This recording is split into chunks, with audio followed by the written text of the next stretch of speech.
네, 축구팬 여러분 안녕하십니까? 앞에 이제 파이널 A 영상에서도 말씀드렸다시피 33라운드 정규 라운드가 모두 종료가 됐고요. 그러면서 파이널 B 팀들도 이제 확정이 됐습니다. 과연 파이널 B 팀에는 어떤 팀들이 있는지, 그리고 이 팀들이 정규 라운드를 어떻게 치러 왔는지, 어떤 선수들이 이제 출전 시간 기준으로 많이 리그에서 출전을 했고, 그러면서 어떤 선수가 또 파이널 B에서 키플레이어가 되어줄 수 있는지, 그런 점들 계속해서 차근차근 짚어보도록 하겠습니다. 이제 노티스는 이렇게 되고요. 이적한 선수는 포함하지 않았는데 이건 김천의 전역자들에 대해서는 이 선수들이 또 중심인 포인트들이 충분히 많기 때문에 이 선수들은 포함을 했습니다. 이 점 양해 부탁드리고요. K리그1 7위가 된 팀은 수원FC입니다. 수원FC는 6위를 마지막 32라운드까지 유지하다가 33라운드에서 이제 울산에게 패배를 하면서 7위가 됐는데요. 수원FC의 경우에는 12승 8무 13패, 승점 44점으로 이제 7위에 위치하면서 파이널 B가 되게 됐습니다. 파이널 A에 향한 도전을 이어나갔는데 아쉽게 됐고요. 리그 득실점은 51득점 53실점으로 마이너스 2의 마진을 기록했고 이승우 선수가 최다 베스트 11에 선정이 됐고요. 횟수는 제가 이게 업데이트가 안 되었을 수도 있어서 이런 점은 좀 양해를 부탁드리고 만약에 수정해야 될 부분이 있다면 또 말씀을 드려보도록 하겠습니다.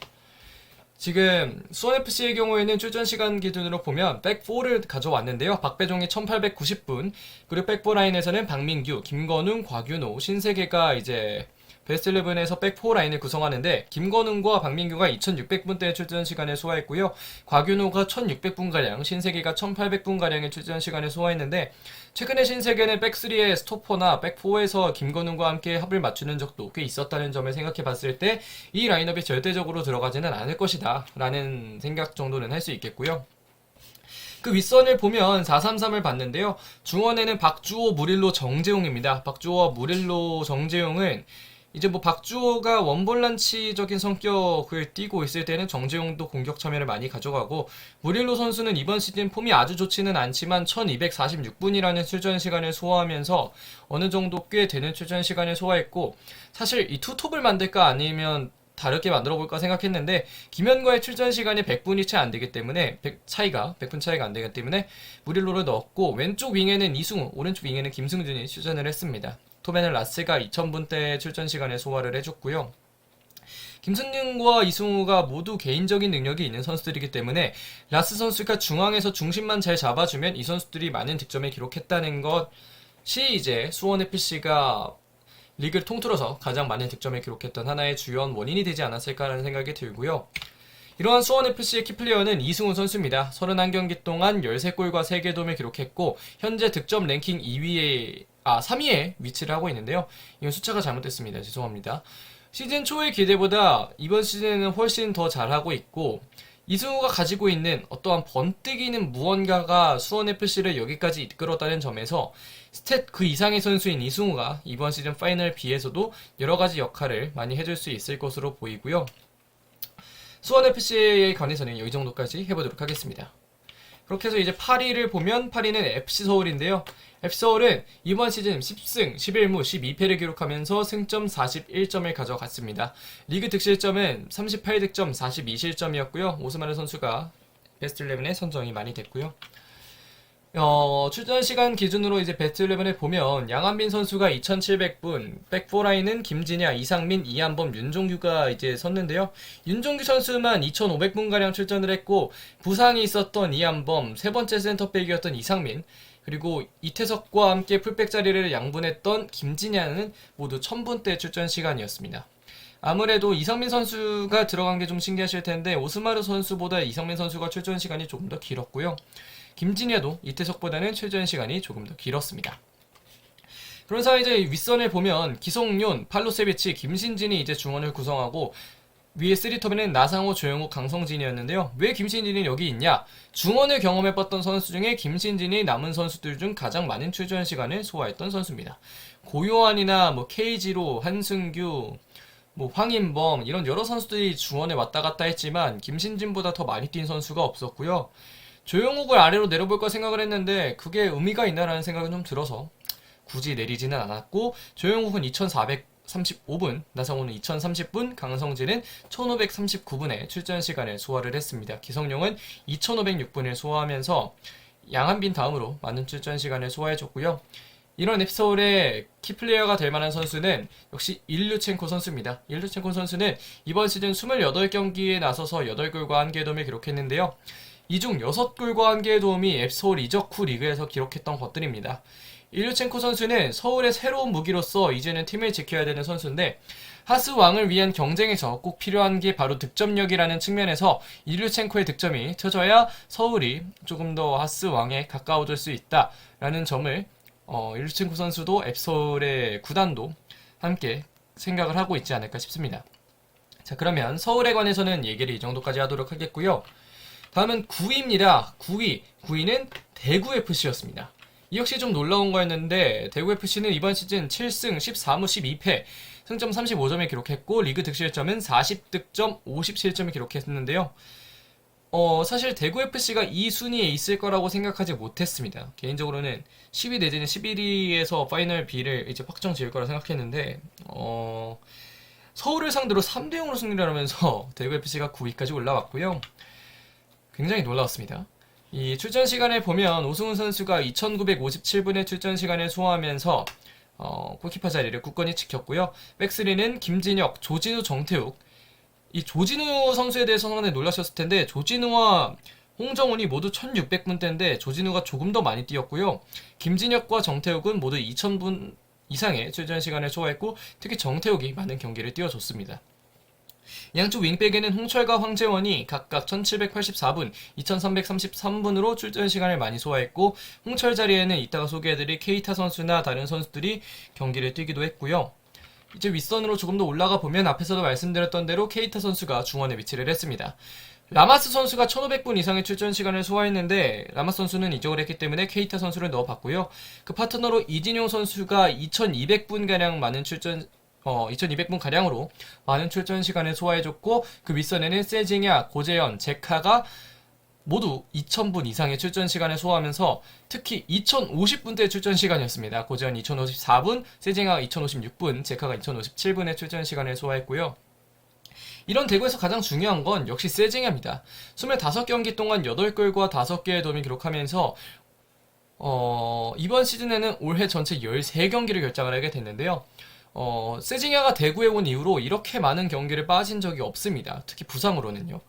이런 어떤 흐름들이 세징야 입장에서도 이번 시즌이 상당히 아쉬울 텐데 부상에서 다시 돌아온 세징야가 지금까지 못한 걸 앞으로 남은 5경기에서는 할 수 있어야 된다는 점, 그리고 주장 완장이라는 이 무게 역시 함께 견뎌줘야 된다는 점이 세징야에 대해서 최영과 감독 대회기나 아니면 다른 선수들이나 팬들이 모두 기대하는 점이 아닐까라는 좀 말씀을 드리고 싶고요. 세징야 선수의 활약 여하에 따라 대구가 강등 프로권으로 가느냐 아니면 프로권 위로 9위로 시즌을 마무리하게 되느냐가 갈릴 것 같습니다. 자, 그러면 대구는 이 정도까지 보도록 하겠고요. 다음은 10위입니다. 10위는 김천 상무입니다. 김천 상무의 경우에는 8승 10무 15패를 기록하면서 승점 34점, 대구와 승점은 단 한 점 차가 나고요. 리그 득실점은 39득점 47점으로 이제 마이너스 1을 기록했습니다. 김태환 감독이 밸런스를 상당히 중요하게 여기는데 득실점에서 버듯이 득실점 사이에서도 이제 39수 40으로 꽤 맞은 모습이었고요. 조규성 선수가 최다 베스트 11 선정 선수였습니다.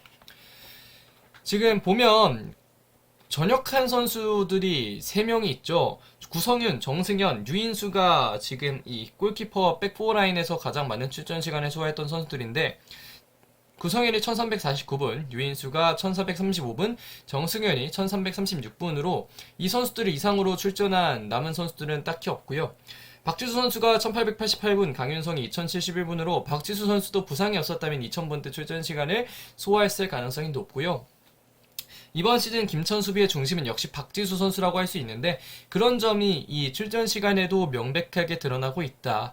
그리고 정승현 선수 역시 전역하고 지금 울산으로 와 있는 상태인데 정승현이 부상 없이 뛰었다면 조금 더 좋은 수비진을 김천이 구성할 수도 있지 않았을까 라는 생각이 들고요. 황인재 선수는 구성현 선수보다 200분에서 300분가량 적은 출전 시간을 소화를 했습니다. 이런 점이 황인재 선수가 이 출전 시간 기준 베스트 11에 들어가지 못한 이유가 되고요. 그 윗선으로 보면 중앙 3미들에는 이영재, 권창훈, 고승범 아직 전역하지 않은 선수들이죠. 이 3명의 중원은 사실 많은 분들이 꽤 기대를 했던 중원인데 이 출전 시간이 가장 적은 게 이제 고승범인데 이 선수들의 출전 시간이 겹치는 시간도 있기는 했지만 이 겹치는 기간 동안에 몇몇 선수들이 살아나지 못하면서 특히 권창훈이 살아나지 못하면서 김천의 경우에는 이 중원 조합의 파괴력이 아주 높지는 못했습니다. 다만 김천에서 가장 출전 시간을 많이 가져갔던 이영재 선수가 좋은 능력을 보여주면서 그나마 다행히 김천 상무가 11위까지는 아니더라도 물론 이제 승점차는 같긴 합니다만 11위까지 가지는 않고 그래도 승리를 거두면서 마지막에 어느 정도 올라온 상황인데요. 아무래도 그럼에도 가장 아쉬운 건 역시 전방 3톱인데 조규성을 제외하고 김지현과 김한길, 김한길까지 괜찮는데 김지현의 득점력이 아직까지 많이 올라오지는 않았다는 점이 김천은 좀 아쉬운 점이긴 하겠습니다만 이후에 소개해드릴 기록을 보면 조금 더 놀라우실 텐데요. 김천의 키플레이어가 김지현입니다. 김지현은 26경기 동안 4골과 2개 점을 기록했는데 지금 조규성을 제외하고 남은 선수들 등 축점 1위를 차지하고 있고요. 김지현은 관물대 올라가 거의 멱살을 잡고 올리고 있다라고 해도 될 정도로 많이 상승을 하고 있는 상승세에 타고 있는 상황입니다.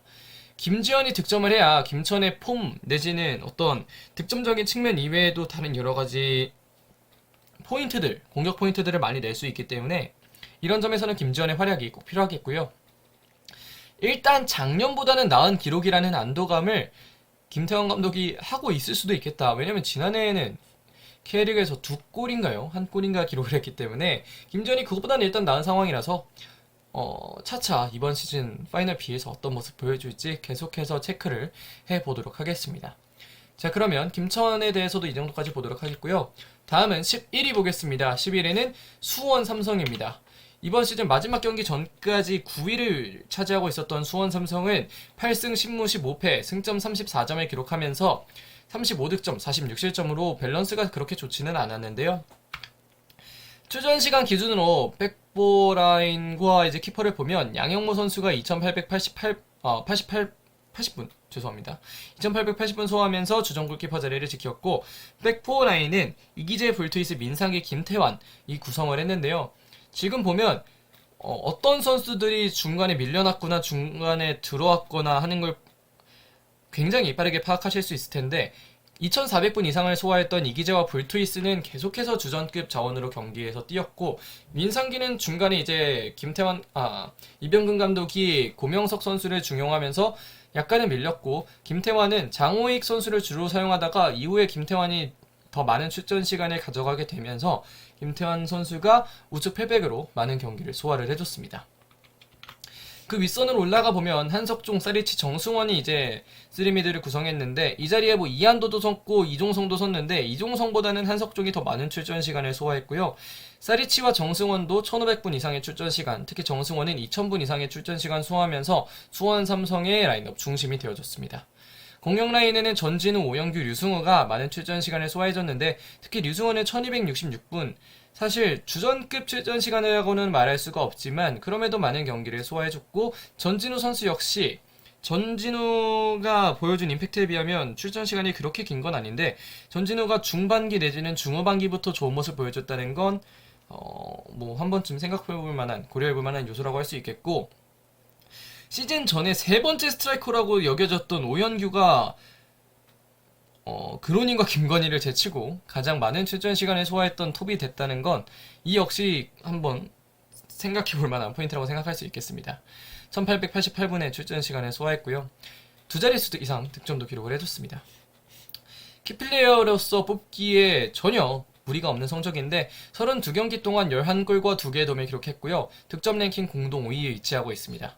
수원의 소년가장인 오현규가 리그 자체에서도 사실 소년가장이라고 해도 될 정도로 공격 포인트도 많이 기록을 하고 있는데 오현규는 수원에서 가장 믿을만한 공격수고 이렇게 힘든 상황에서 믿을 수 있는 건 역시 유스 출신 선수라는 점에서 수원 삼성은 오현규 선수의 득점에 계속해서 터져주기를 바랄 수 있을 것 같습니다. 자, 그러면 수원 삼성에 대해서는 이 정도까지 보도록 하겠고요. 이제 마지막 12위 구단을 보도록 하겠습니다. 12위는 성남FC인데요. 성남FC는 6승 7무 20패, 승점 25점을 따냈고 리그 득실점은 실점이 득점의 2배 이상이었습니다. 이렇게 되면서 조금은 처참한 라인업이었는데 백스리를 주로 구성을 했습니다. 김영광 키퍼가 2430분에 소화한 현재 백스리는 김지수, 강의빈, 권한규가 이제 모두 1000분대 출전 시간이죠. 보면 이 자리에 뭐 최지묵, 마상훈, 뭐 김민혁 선수가 또 출전을 했고 시즌 후반 들어가면서 조성욱 선수도 출전을 좀 했고요. 윙백에는 박수일과 이시영이 2000분가량 출전 시간을 소화하면서 수비 라인을 구성을 해줬고 특히 박수일이 많은 출전 시간을 가져갔습니다. 그 윗선을 보면 김민혁과 권순영이 중원을 많이 잃었고 왼쪽에 이재원, 오른쪽에 구본철, 그리고 토베는 밀리치였는데요. 이 중에서 가장 주전급이었다고 얘기할 수 있는 건 구본철과 김민혁 정도라고 할 수 있겠고 라인업이 상당히 많이 바뀌었기 때문에 성남의 경우에는 이 라인업에 들어간 선수가 1000분을 겨우겨우 넘어가는 이런 상황도 생기고는 합니다. 성남FC는 뭐 라인업을 말할 필요가 없는 게 뭐 4-2-4-2도 하고 3-4-2도, 3-4-3도 하고 3-5-2도 하고 숫자로 되게 많은 변화를 가져갔지만 그런 것들이 뭐 제 역할을 했냐 이 뭐 전술적인 교체였냐라고 보기엔 좀 그렇고 그냥 숫자 놀이에 가까웠기 때문에 뭐 포메이션에 국한을 두는 게 그렇게 의미가 있을 것 같지는 않고요. 이런 상황에서 성남의 구세주는 역시 박수일입니다. 29경기 동안 5골과 함께 도움 기록하면서 뮬리치를 제외하고 득점 1위고 뮬리치 포함하면 득점 2위의 자리에 위치하고 있고요. 솔직히 팀의 상황이 많이 어렵습니다. 여기서 강등 풀업에 갈 거라는 생각이 잘 들지 않고 이대로 최하위를 유지할 가능성이 상당히 높은 상황인데 박수일은 이런 상황에서도 팀의 멘탈을 잘 잡아줄 필요가 있고 수비뿐만 아니라 공격에서도 제 역할을 해야 된다는 점에서 키플레이어로 뽑아봤습니다. 자, 여기까지 이제 파이널 B팀의 라인업을 받고 어떤 선수들이 키플레이어가 될 수 있는지 봤는데 파이널 A에 대해서 소개할 때보다는 약간 짧습니다. 왜냐면 파이널 B로 갈수록 단조롭거나 아니면 너무 많은 변화를 줬거나 하는 경향이 있기 때문에 이런 점에서는 뭐 더 많이 말씀드릴 필요가 없다는 생각이 들어서 굳이 길게 하지는 않았고요. 파이널 B 경기도 기대를 하면서 볼만한 경기들이 꽤 많기 때문에 과연 어떤 경기 펼쳐질지 계속해서 지켜보도록 하겠습니다. 자, 그러면 파이널 B 영상 여기까지 해보도록 하겠습니다. 고맙습니다.